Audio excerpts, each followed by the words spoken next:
MA ബേബിയെ പോലുള്ള ആളുകൾ ചെയ്തു വെക്കുന്ന ഏറ്റവും വലിയ കെടുതി എന്താന്ന് പറഞ്ഞാൽ ഇല്ലാത്ത വിമർശനം ഉണ്ടെന്ന് വരുത്തി തീർക്കുക. എന്നിട്ട് എന്ത് ചെയ്യാന്ന് പറഞ്ഞാൽ ഉള്ള വിമർശനം യഥാർത്ഥമായ വിമർശനത്തെ സ്പർശിക്കാതിരിക്കുക, അതിനെ മൂടി വെക്കുകയും ചെയ്യുക. അതായത് നിലവിലുള്ള സ്റ്റാറ്റസ് കോ മെയിൻറ്റെയിൻ ചെയ്യുകയും നിലവിൽ ഈ മുഖ്യമന്ത്രിയും ഇയാളുടെ പരിവാരങ്ങളും നടത്തുന്ന എല്ലാ സാമൂഹ്യ വിരുദ്ധ ജനവിരുദ്ധമായ മനുഷ്യവിരുദ്ധമായ എല്ലാ പ്രക്രിയകളെയും പരോക്ഷമായ പരസ്യമായി ന്യായീകരിക്കുകയും ചെയ്യുക എന്നുള്ളതാണ്. ഈ ഒരു ന്യായീകരണ സംഭവത്തിലേക്ക് വരുമ്പോഴാണ് ഇവർക്കൊരു വ്യവസായമായി മാറേണ്ടി വരുന്നത്. ഈ നുണ ഒരു വ്യവസായമായി മാറുമ്പോൾ മനുഷ്യനെന്ന് പറഞ്ഞാൽ സ്വാഭാവികമായിട്ടും ചിന്തിക്കാനുള്ള ശേഷിയുള്ളവനല്ലേ. ഈ ചിന്തിക്കാനുള്ള ശേഷിയുള്ളവന്റെ മനുഷ്യന്റെ സർഗാത്മകമായ വാസനകളെ അത് മുഴുവൻ നിങ്ങൾ ഇല്ലാതാക്കി കളയുക. നിങ്ങൾ നിർബന്ധപൂർവ്വം ഇതാണല്ലോ വാസ്തവത്തിൽ തിരഞ്ഞെടുപ്പിൽ സംഭവിച്ചു എന്ന് പറയുന്ന സംഭവം. ഇപ്പൊ നേരത്തെ ഈ ജയരാജ് എന്ന് പറഞ്ഞ പ്രൊഫസർ പറയുന്നത് കേട്ടു, ഒരു തെരഞ്ഞെടുപ്പല്ല പ്രൊഫസറെ രണ്ടാമത്തെ റൗണ്ടിലാണ് തോറ്റത്. ഇനിയൊരു തെരഞ്ഞെടുപ്പ് പരാജയം ഏറ്റുവാങ്ങാനുള്ള എന്താ പറയാ ബാല്യം അതിനില്ല. അതില്ല എന്നതിന്റെ ഉദാഹരണമാണ് SFI ഈ രീതിയിൽ വഷളായി പോകുന്നത്. DYFI മറുഭാഗത്തായി പോകുന്നു. എല്ലാ മേഖലയും പാർട്ടി പൊളിഞ്ഞു, സർവ്വതും പൊളിയാണ്. ഇനി പൊളിയാൻ നിങ്ങൾക്ക് ബാക്കിയുണ്ടെന്ന് പറയുന്ന ഒറ്റ സാധനങ്ങൾ ഈ സന്നദ്ധ NGO സംഘടനകളും അതോടൊപ്പം തന്നെ കോളേജ് അധ്യാപക സംഘടനകൾ പോലുള്ള സംഭവങ്ങൾ മാത്രമാണ്. മറ്റൊരു സാധനവും ഇല്ല. ബാക്കിയെല്ലാം പൊളിഞ്ഞു. പൂക്കാസ വരെ ഒന്നിനും കൊള്ളാത്ത സംഭവമായി മാറിക്കഴിഞ്ഞു. ഇങ്ങനെ ഈ സമസ്ത മേഖലകളിൽ ഇത് തകരുന്നതിനിടയാക്കിയിരിക്കുന്ന ഏറ്റവും വലിയ ഒരു അവസ്ഥ ഉണ്ടാക്കി തീർത്തത് രാഷ്ട്രീയം ദുർബലമായി എന്നും രാഷ്ട്രീയം ഒരിക്കലും സംസാരിക്കാതിരിക്കുകയും മുഴുവൻ ആളുകളെയും ഓട്ടിക്കാനും കക്കാനും ധനസമ്പാദനത്തിന് മാത്രം ഉപകരണമായി ഈ പാർട്ടിയെ മാറ്റി തീർത്തത് ആര് എന്നതാണ് ഇതിന്റെ ഫണ്ടമെന്റൽ ബേസിക് ആയിരിക്കുന്ന ചോദ്യം. ഇതാണ് ബേസിക്കായ ചോദ്യം. ഇതാണ് നിങ്ങളിപ്പോൾ ആ പാർട്ടിക്കകത്ത് ഏതെങ്കിലും ഒരു ശുദ്ധനായ പാർട്ടി സഖാവിനെ ചൂണ്ടിക്കാണിക്കാൻ പറ്റും? ഒരാൾ ചൂണ്ടിക്കാണിച്ചാൽ കറപ്റ്റ് അല്ലാതിരിക്കുന്ന ഒരാളെ ചൂണ്ടിക്കാണിച്ചാട്ടെ, സർവ്വ ആളുകളും കറപ്റ്റായി മാറുന്നു. ഇല്ലെങ്കിൽ ഇവരെ കറപ്റ്റ് ആക്കുന്നു എന്നുള്ളതാണ്.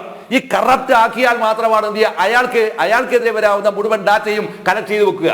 ഇത് ജോർജ് ഓർവലിന്റെ സാമ്രാജ്യത്തിനകത്ത് നിന്നുള്ള ഭരണരീതിയുടെ മറ്റൊരു വേർഷനാണ് ഈ സാധനം. അതിനർത്ഥം എന്താണെന്നറിയോ? നിങ്ങൾക്ക് ഒരിക്കൽ പോലും അയാൾക്കെതിരെ സംസാരിക്കാൻ നാവ് പൊങ്ങില്ല എന്നുള്ളതാണ്.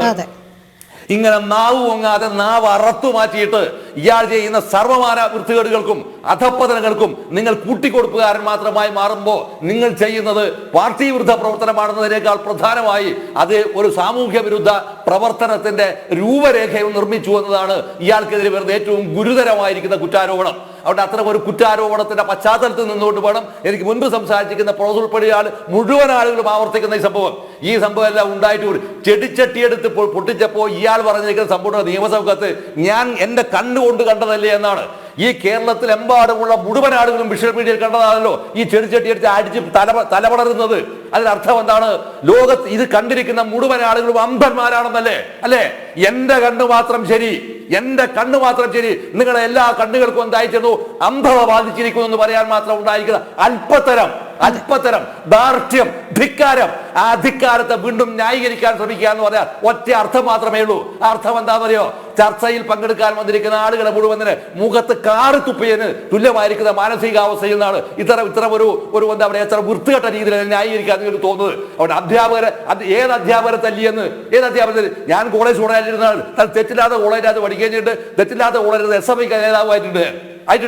ഒരൊറ്റ അധ്യാപകരെ സംസാരിച്ചിട്ടാവും, എതിർത്തിട്ടാവും, വിയോജിച്ചിട്ടാവും. പക്ഷേ അധ്യാപകന്റെ കരണക്കുറ്റി അടിച്ചു കൂട്ടിക്കലോ അതിനെ ന്യായീകരിക്കാൻ വന്നിരിക്കുന്ന പ്രൊഫസറോ എന്ത് പ്രൊഫസറാ നിങ്ങൾ?